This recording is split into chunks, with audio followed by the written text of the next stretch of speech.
Best in radio. It's all about what's next. Go to financialsurvivalnetwork.com and sign up for your free weekly newsletter. You'll also get 3 free reports. The Financial Survival Network. It's all about what's next.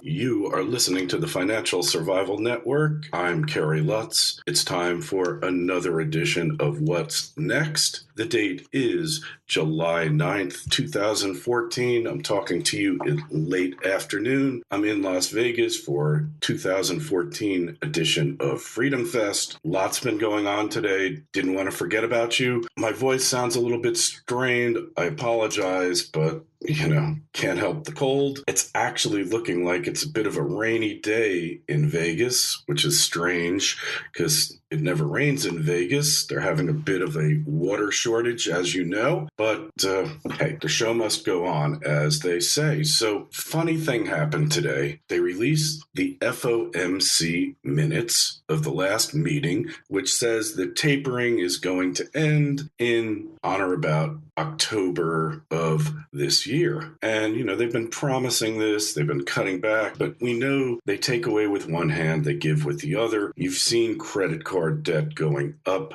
dramatically, so the banks are under orders to loan, and when you get your sustenance from the Federal Reserve, you do what you're told. If they tell you to take Merrill Lynch, even though you don't want Merrill Lynch, you take it. If they tell you to take Wachovia, you take it. If they tell you to take whatever failing bank they want to unload on you, you do what you're told because you work for the Federal Reserve, even though you own some too big to fail bank. So that's the way it's done. So the FOMC releases their minutes. And what happens? Well, gold was trading up, down, sideways. It was up about between $2.50 to $4 the ounce. What happens? It goes up to $11 the ounce. Really strange, anomalous behavior for what should have been a decidedly bearish report for precious metals. Silver was up 12, 13, as high as 16 cents. And then you've had a bit of a retracement. So my take on it, somebody in the market is basically telling the Fed, you don't control the gold market any longer. Who it is, what it is, we're left to speculate. I'm not sure about it, but that's my take on it. I could be wrong, but tell me your opinion.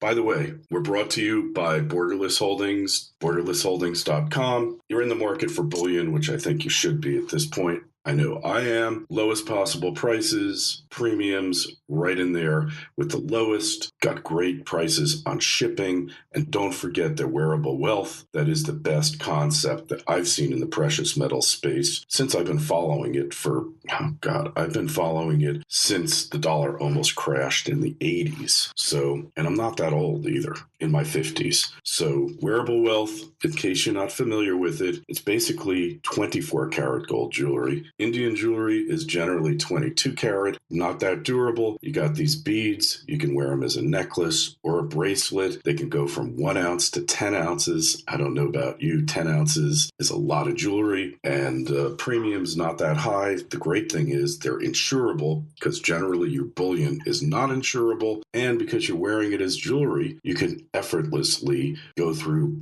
border crossings around the world and generally be left alone as long as you're wearing it as jewelry. And, it's held together with durable sterling silver wires, and you can unscrew it, sell off the beads as you need it. They're 24 karat. Great concept. My kids have ordered one for me. I'm getting it later this month. Should be getting it very shortly, and I can't wait to get it. Check it out. Borderlessholdings.com, 855-604-6343. Call them. Call Seth. You can always talk to Seth Peretzman, 855-604-6343. Tell him Kerry sent you, or go over to borderlessholdings.com. Honestly, though, when it comes to precious metals, I always like to talk on the phone. You can always order it, hundreds of sites around the world, but this is an important investment. Call the people up on the phone. That's where you get the measure of the person who you're dealing with And I don't care who you decide to talk to, who you decide to order from, call them on the phone. Don't order off a blind website. No matter who the recommendation is, no matter who you know has dealt with them, call them up, okay?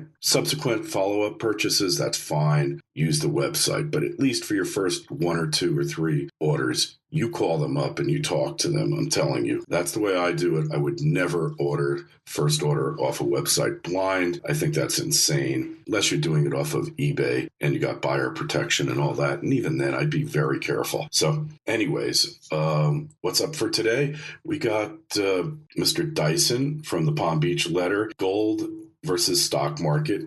Get his take on it. He is one of the smartest investors that I know out there, and he usually makes the right move at the right time, which is why I think it's very apropos that we talk to him now. Dr. Frackenstein is making an appearance.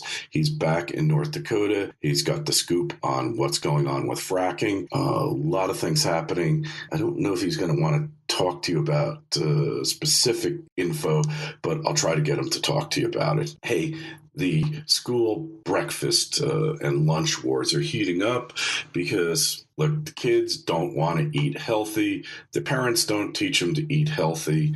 And the First Lady, they want to basically roll back her program. The Democrats the Republicans have teamed up with the School Nutrition Association. It's an industry-backed group that represents school cafeteria workers. They say that since 2012, when her new standards have been implemented, 1 million fewer students are eating lunch at school. And, I'm kind of torn. On the one hand, I agree that these kids should be eating healthier, but compulsory eating healthy is not the way to go. Education. Teach these kids and their parents. Don't do it at the barrel of a gun. I mean, some of these schools are like, they won't even let the kids have cupcakes for birthday celebrations. This is insane. But the First Lady has dug her heels in. This is her accomplishment. This is her legacy. And, we talked with Kyle Olson over at EAG News. There are school districts that take the leftover healthy food that the kids won't eat because they want chips and they want to eat crap, and they feed it to pigs. The pigs seem to like it. The kids should learn to like some of this stuff too. You need a balance. Kids, one of the things is when you're a kid, you want to eat junk. It's fun.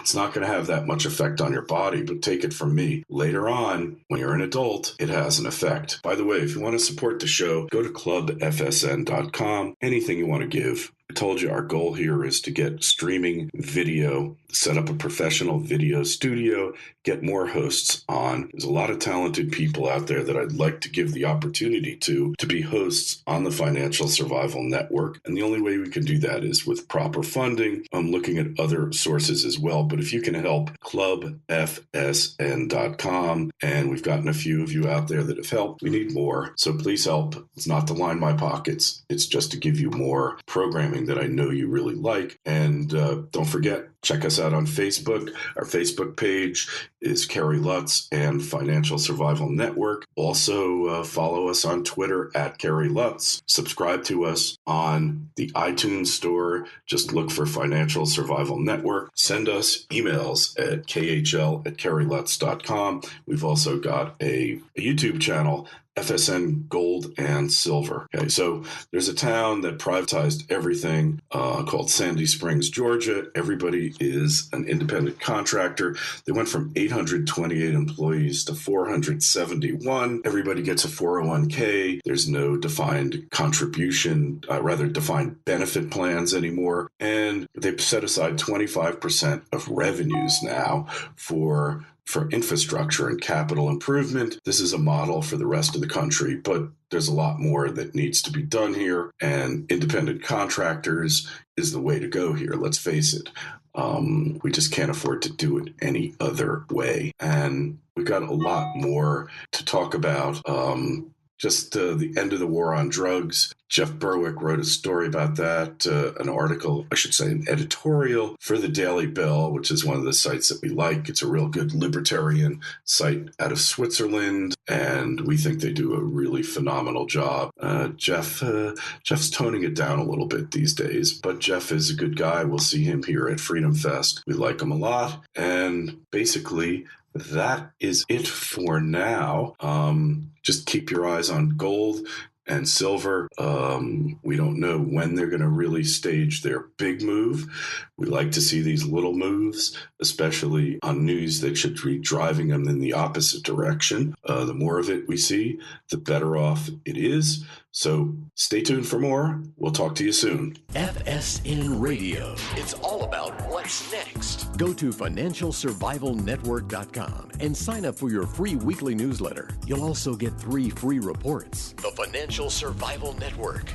It's all about what's next.